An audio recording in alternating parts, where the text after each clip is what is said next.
Evangelho de Lucas, capítulo 16, versículo 1 ao versículo 13. Jesus disse aos seus discípulos: o administrador de um homem rico foi acusado de estar desperdiçando os seus bens. Então ele o chamou e lhe perguntou: que é isso que estou ouvindo a seu respeito? Preste contas da sua administração, porque você não pode continuar sendo o administrador. O administrador disse a si mesmo: meu senhor está me despedindo, que farei? Para cavar não tenho força e tenho vergonha de mendigar. Já sei o que vou fazer para que, quando perder o meu emprego aqui, as pessoas me recebam em suas casas. Então chamou cada um dos devedores do seu senhor. Perguntou ao primeiro: quanto você deve ao meu senhor? 100 potes de azeite, respondeu ele. O administrador lhe disse: tome a sua conta, sente-se depressa e escreva 50. A seguir, ele perguntou ao segundo: e você, quanto deve? 100 tonéis de trigo, respondeu ele. Ele lhe disse: tome a sua conta e escreva 80. O Senhor elogiou o administrador desonesto porque agiu astutamente, pois os filhos deste mundo são mais astutos no trato uns com os outros do que os filhos da luz.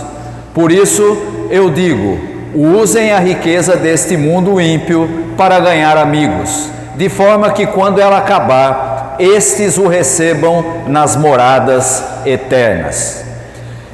Quem é fiel no pouco, também é fiel no muito. E quem é desonesto no pouco, também é desonesto no muito. Assim, se vocês não forem dignos de confiança em lidar com as riquezas deste mundo ímpio, quem confiará as verdadeiras riquezas a vocês? E se vocês não forem dignos de confiança em relação ao que é dos outros, quem lhes dará o que é de vocês? Nenhum servo pode servir a dois senhores, pois odiará um e amará outro, ou se dedicará a um e desprezará outro. Vocês não podem servir a Deus e ao dinheiro. Esse é um dos textos que normalmente traz muita confusão quando se tem que fazer a sua interpretação. Isso porque há alguns aspectos que geram esse texto e que fogem um pouco da nossa maneira de pensar e da maneira de viver na nossa sociedade atual. O que eu estou querendo dizer é que, para que a gente possa entender esse texto, há algumas coisas que nós precisamos entender sobre como funcionava a sociedade na época de Jesus, para que a gente possa ter a noção correta daquilo que ele estava falando. Ou seja, existem por trás desse texto algumas premissas, algumas coisas que eram comuns naquela época e que hoje já não são mais assim. Primeira coisa importante a se entender é que naquela época a riqueza era entendida como algo fixo, ou seja, era como se fosse um bolo de tamanho único e que era dividido por todo mundo. Aliás, quem tem boa memória aí vai se lembrar que nós tivemos aqui no Brasil um economista que durante muito tempo foi o responsável pela economia do país e que dizia exatamente isso: o bolo precisa primeiro crescer para que a gente possa dividir para todo mundo. Até hoje estão esperando esse bolo crescer e dividir para todo mundo. Nunca funcionou do jeito que ele disse, mas essa era a compreensão que se tinha na época de Jesus. Se alguém tinha demais, ou seja, se alguém era rico, ele obviamente tinha tomado a parte que era de outro. Ou seja, o rico era, por definição, entendido como explorador e desonesto. Isso é importante a gente entender aqui nesse texto. O que tinha de mais importante naquela sociedade, nós já falamos isso nas últimas semanas aqui, era a ideia da honra. A honra era o bem mais precioso e era a honra que definia qual era o status de uma pessoa na comunidade. Cada vez que alguém conversava com o outro, cada vez que havia interação entre as pessoas, alguma honra estava ou sendo valorizada ou sendo desafiada. E aí nós podemos nos lembrar aqui que na semana passada nós falamos aqui de um texto em que Jesus é desafiado na sua honra e ele se defende. Também outro dado importante é que as ações das pessoas, as chamadas ações individuais, acabavam refletindo em todo o seu grupo. Ou seja, ninguém fazia alguma coisa ou falava alguma coisa sem que isso tivesse consequência para outras pessoas, inclusive para os do seu próprio grupo. E a sociedade daquela época, não muito diferente do que acontece hoje, tinha uma estrutura piramidal, pouca gente no topo, muita gente na base. Nesse caso do texto que nós acabamos de ler, você tem um patrono rico que está lá no topo dessa pirâmide e que fornecia benefícios para aqueles que eram os seus clientes, proteção, emprego, dinheiro, e ele oferecia tudo isso em troca, exigindo apenas uma coisa: lealdade, que se tornava honra e obviamente era manifestada por meio de serviços. A lealdade era a moeda fundamental dessa sociedade. E aí então, diante de tudo isso que eu apresentei para você, a gente pode olhar para o texto e olhar para aquilo que está acontecendo nesse texto. E logo de cara você tem uma crise de honra. O que acontece no texto? Um homem era administrador de um patrono, de uma pessoa rica, e ele é acusado de estar dissipando os bens do seu patrão. Veja, isso aqui não é apenas uma acusação de má gestão, é considerado uma traição à confiança, um ataque direto à honra e aos bens do patrono. E isso que está acontecendo com esse administrador. A honra do próprio administrador também está irremediavelmente manchada. Não importa o que ele fizer, ele vai sair mal nessa história, porque ele fez algo que vai gerar consequência em relação ao seu patrono e também em relação à sua própria vida. E aí você tem o patrão, pedindo a prestação de contas. E quando ele pede a prestação de contas, essa ordem é, digamos assim, uma preparação para a humilhação que vem depois. A hora que todo mundo soubesse que esse patrão pediu ao seu administrador que ele prestasse conta, a credibilidade, a honra desse administrador seria totalmente destruída, ou seja, ele ia ficar sem honra, sem renda e sem um grupo para apoiá-lo. Era praticamente uma sentença de morte social e econômica. E aí então você vai encontrar no texto a ação desse administrador. E a ação do administrador parece ser bastante astuta. É uma ação que tenta readquirir a honra que ele tinha perdido ou queria perder a hora que todo mundo soubesse que ele tinha sido despedido. E logo de cara ele já diz como é que ele via isso. Ele diz assim: cavar é uma coisa que eu não tenho muita força para fazer. E cavar era trabalho manual, normalmente de um escravo, e era vergonhoso para um administrador ter que fazer esse trabalho. Mendigar, ele diz, tenho vergonha. E mendigar ainda era pior, porque colocaria aquele administrador no nível mais baixo do clientelismo, sem patrono, dependendo da piedade alheia. E aí então ele monta uma estratégia.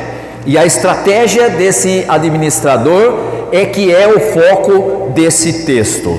Ele monta uma estratégia a partir daquela forma de pensar daquela sociedade.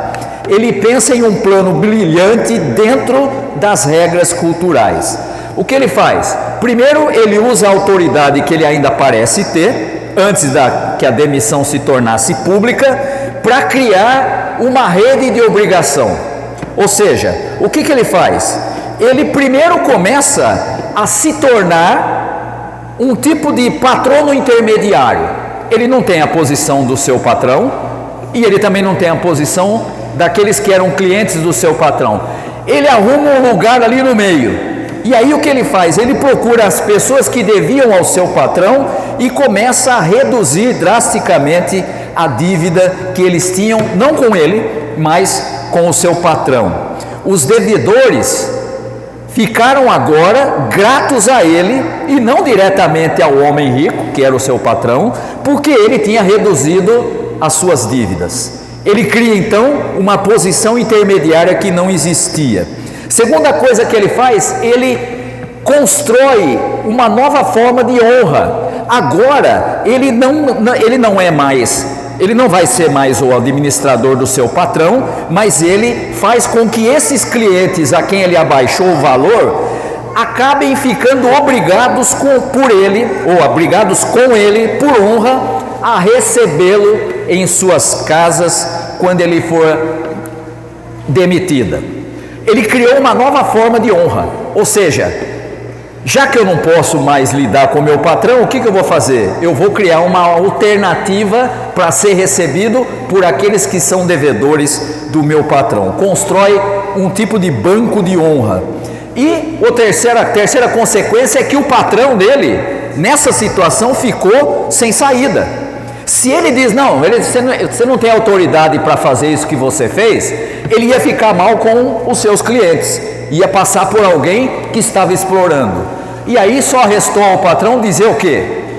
Dizer, rapaz, você foi muito esperto, e por isso você vai encontrar aí no versículo 8º o elogio surpreendente do patrão. O homem rico é quem elogia o administrador. E por que ele faz isso? Porque aquele administrador jogou o jogo da honra, que era algo comum naquela sociedade, e do clientelismo melhor do que o patrão, e o venceu.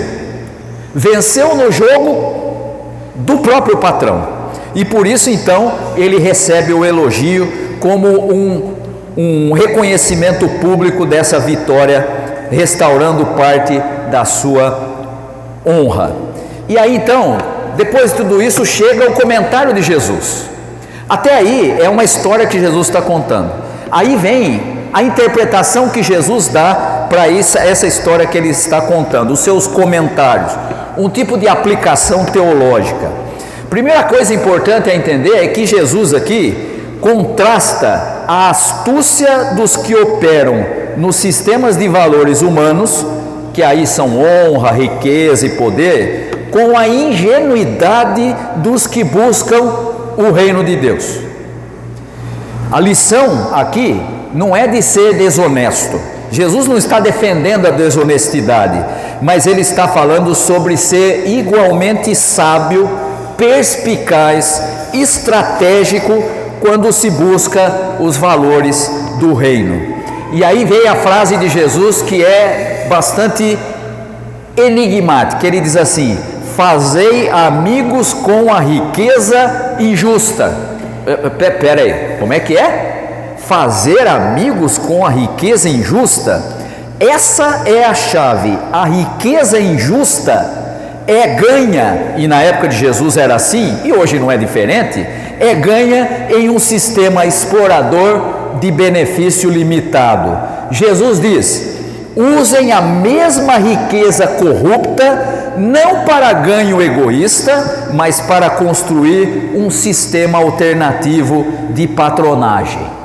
Aquilo que era natural naquela sociedade, o patrão, que era o que beneficiava as pessoas, Jesus diz o seguinte: você deve ser esperto, você deve ser ágil, mas não para servir ao sistema que já existe, mas sim para construir um sistema alternativo de patronagem. Em vez de servir a Mamon, que é o Deus do dinheiro, que é inclusive a palavra que está aí no último versículo, não podeis servir a Deus e a Mamon, né? Em vez de você servir a Mamon, use os recursos para fazer amigos, e aqui são os clientes do reino, para cuidar dos pobres e necessitados, fazendo dessa forma um uso inesperado, fazendo dessa forma aquilo que é importante, mas usando um sistema que não é justo.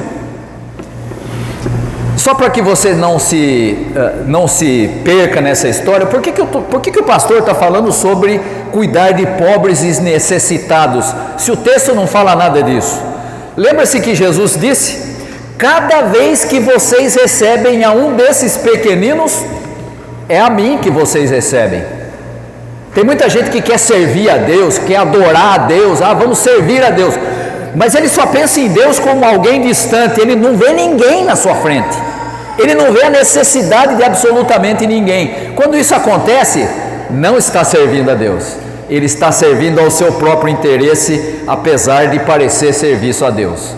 Quem quer servir a Deus, jamais, de maneira nenhuma pode ficar cego à necessidade do outro, jamais. E por isso Jesus está ensinando que é possível, em vez de servir a Mamon, servir ao verdadeiro patrono, aquele que realmente importa. O patrono não é mais o dono do dinheiro, o patrono agora é aquele que é o que trouxe o reino de Deus, o próprio Deus. Agora você serve a outro Deus, não mais a Mamon. E por isso que Jesus vai deixar claro que é absolutamente incompatível você servir a Deus e servir a outro patrono. Está aí no seu versículo 13. Você não pode servir a dois patronos. No sistema do mundo, você serve a Mamon, a riqueza como Deus, e busca a honra dos homens. No reino de Deus, você deve usar os recursos mundanos para servir a Deus e buscar a honra que vem dele. Em outras palavras, a lealdade é indivisível. Não dá para servir a Deus e servir a outra coisa, seja ela qual for. E por que Jesus fala sobre Mamon? Porque é o Deus da sociedade desde todos os tempos. O que é que as pessoas buscam? Fama, dinheiro, reconhecimento e se sentir muito bem. Quando é que o sujeito se sente bem? Quando ele alcança essas coisas. Essa que é a tônica da sociedade que a gente vive. Por isso Jesus diz: olha, deixa eu dizer uma coisa para vocês. Vocês são convidados a ver a realidade de outra forma. Você vai mudar o mundo? Não, não vai. Você vai fazer com que o mundo se torne o reino de Deus, em que haja solidariedade, companheirismo? Não vai. Por quê? Porque o mundo não quer essas coisas. Nunca quis e nunca vai querer. Mas Jesus está chamando pessoas para fazer parte, não fora da sociedade, mas dentro da sociedade, viver no reino. E viver no reino significa ter um compromisso diferente daquele que você tem quando vai com a maioria. Qual é a realidade da sociedade? Quanto mais importante você é, quanto mais dinheiro você tem, quanto mais reconhecimento você tem, quanto mais você se torna alguém visível. Hoje, inclusive, visibilidade às vezes é até mais importante do que ter poder econômico, né? Tá, estão aí as redes sociais para deixar isso claro. Essas coisas todas não servem para nada quando você pensa no reino de Deus. O que Jesus está dizendo aqui é, primeiro, fazer uma crítica ao sistema econômico, expondo a sua corrupção por ser baseado em riqueza injusta, e chamar os seus seguidores para que eles sejam tão espertos, criativos e focados em construir o reino, quanto esse administrador foi em salvar a sua própria pele. O que Jesus faz nesse texto é redefinir a patronagem, ou seja, os discípulos são chamados a usar os recursos materiais, e aí tem a ver com mamon, tem a ver com riqueza, tem a ver com bens, para estabelecer uma nova rede de cuidado e de generosidade, uma nova forma de clientelismo, onde Deus é o patrono supremo e os amigos são todos aqueles que foram acolhidos pela economia da graça e não pela exploração. A esperteza que Jesus ensina aqui está em investir na honra celestial e não na terrena. A terrena você conhece muito bem. Está disposto a investir na celestial? Está disposto a usar um pouquinho daquilo que faz o ser humano diferente de todo o resto da criação, que é a sua capacidade de pensar, para agir dessa forma?